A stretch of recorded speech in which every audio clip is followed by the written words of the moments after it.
From the Mapleview Animal Hospital studios, this is the WHTC Morning News with Gary Stevens and Peg McNichol on 99.7, 1450 WHTC and WHTC.com. And we welcome you back to the WHTC Morning News for this Tuesday, September 15th. Tuesday mornings, we have a chance to chat about what's going on in Washington with one of the two men who represent the Lakeshore and Capitol Hill. Republican Congressman Fred Upton of St. Joseph joins us on the other end of our Zoom connection. Fred, good morning, and I believe you are chatting from your residence in the D.C. area. You said you were going to be in D.C. for some votes this week. That's right. We had votes yesterday afternoon. We've got a very busy rest of the week and some exciting developments. And the news is just broken formally, but the Problem Solvers Caucus, bipartisan, of course, we've talked about it a lot, worked through the weekend, and last weekend too, Labor Day weekend, very upset about what happened in the Senate. They were unable to come back with a COVID package that really provided relief to our schools and stimulus checks, our local communities. And we have a plan that we're going to unveil formally this morning to try and get these talks off the dime and get it done before we go home for the election rather than wait until afterwards. So we've got a press conference this morning. I believe it's at 11 o'clock. But the news is just breaking. We can send you the news. It's already been reported in the Hill this morning a little bit about some of the elements of this, but it's overdue. Let's face it, it wasn't over at Easter. We still need help. We need our economy to recover. There are a number of different things that we can do to really help our communities and the people most impacted because of this pandemic. Is your package, and obviously you want to wait until the actual press conference to unveil all the details of it, but part of the problems that we've had in the next round of trying to get a relief package, Fred, is the fact that it addresses some of the needs of the COVID-19 situation, but it also is, to a certain extent, a Trojan horse for other policies from either the Republican or the Democrat side. How are you able to get those other side issues out of the way to try to get both sides to agree? At least let's worry about this and then worry about our own agendas later on. Well, this is a good give and take proposal that's there. Both sides gave. It was very constructive talks. I was part of the discussions, part of the working group that met a good number of times over the last almost the last month, but we really were at it in earnest the last 2 weeks. So we all feel pretty good about it. And of course, we have a rule that if 75% of the Republicans and 75% of the Democrats within our caucus are for this, then we are together all as one. And we are over 75% in both of the two camps. And what this is intended to do is inspire our leadership on both sides, House, Senate, Republicans, Democrats. Work with the White House. They're fully aware of what we're doing. The last thing we do is want to send a bill to the president, have him veto it. There's not going to be the votes to override a veto, so let's just not go there. But let's see if we can't inspire our leadership to sit down and say, look, here's a group of, I'd like to think, pretty thoughtful members that have been working together. Here's a deal that here's a sweet spot. Here's something that actually can work. Yesterday, I spent a good amount of my time talking to a number of our school superintendents. Of course, they're back. They're spending additional resources, making sure their personnel, their teachers, as well as their kids are safe. Sports are starting. They've got to wear masks. We know what the governor did just in the last 2 weeks. But our communities, too. I mean, our townships, our cities, they're all in need. This wasn't over by Easter. We need to step up to the plate and help. Additional aid for our small businesses, PPP funds, which, again, keep the doors open, make sure that people are employed, and really begin to get our economy moving again and restore and renew that way of life that we had once before. We're talking with St. Joseph Congressman Fred Upton.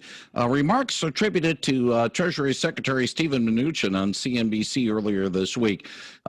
He says now is not the time to worry about the federal deficit when it comes to additional COVID-19 relief, but the economic crisis warrants extraordinary stimulus from both Congress and the Federal Reserves, and not urging lawmakers not to delay action because of fears over the size of the nation's deficit.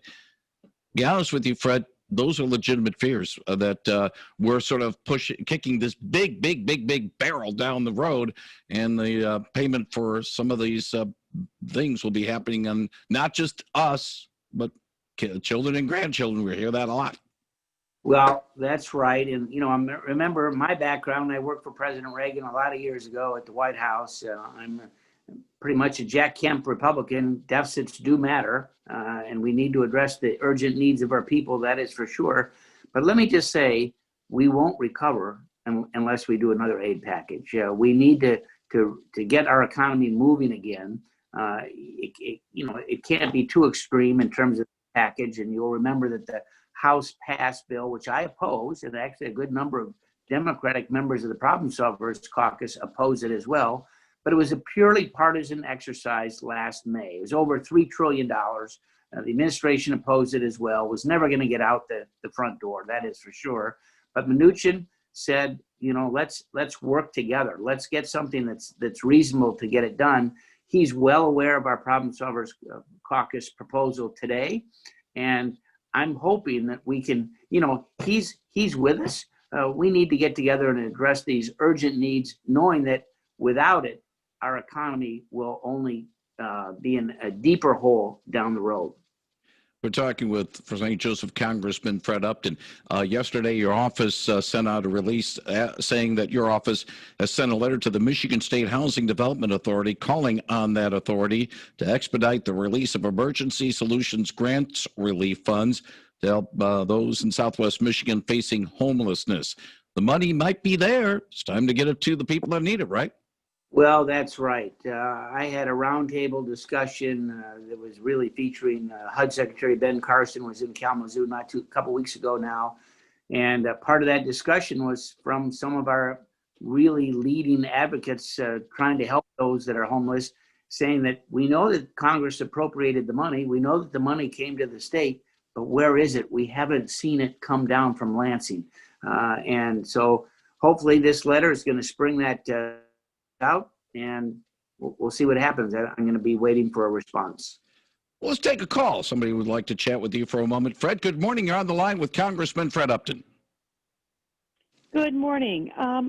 I called your office a few weeks ago, maybe early to mid-August, and we have not received our stimulus yet, neither my husband or myself. And the gentleman I talked to assured us that we would get our stimulus sometime in August. Have not seen it yet. I'll hang up and see if there's something that you can... Don't hang up. Hold on, hang on. Fred's got something for you. Sure. If you would maybe you can talk to Peg or someone off the air, but we'll have someone give you a call this morning. As you can imagine, we had a couple 100,000 people that were eligible for the checks. We've been working a lot to help people who should have gotten one. I'll have someone come back to you. If you would leave Peg your number, I don't want to broadcast it all over. Okay. But leave your name. Right. We'll have to call you this morning and try and figure out exactly where things are. All right, be patient for a moment while we put you on hold, and be 1450 line. Peg can be able to pick it up, and she'll be able to talk to you on And that. I'll call you back. We'll get her name and number of people. Okay, so that's being taken care of as we speak, and from time to time we will take a call. One more thing I need to bring up to you: federal funding for eviction protections coming to Holland. Your office announced it this past Friday. Tell us a little bit about that. Well, as part of this package, our Problem Solvers Caucus, so we're going to try to provide some eviction relief that's there. And as you know, the date expired, so this is going to continue that. It's my understanding that the administration supports that as well. So again, here we are working in a good bipartisan way to try and make sure that there's not going to be additional hardship for people that otherwise will lose their housing and add to the growing homeless list. He is Congressman Fred Upton, who joins us Tuesday mornings to talk about some of the issues of the day. Fred, we appreciate the time that you spend with us on a weekly basis. Appreciate your thoughts. And let's do this again next Tuesday, if all goes well. Thank you, Fred. Yeah, we may have a little issue as we don't have votes Monday, so I don't know when I'm going back for votes on Tuesday, but we'll figure it out. We will try to do that. And Fred, thank you very much for joining us here on 99.7 and 1450 WHTC.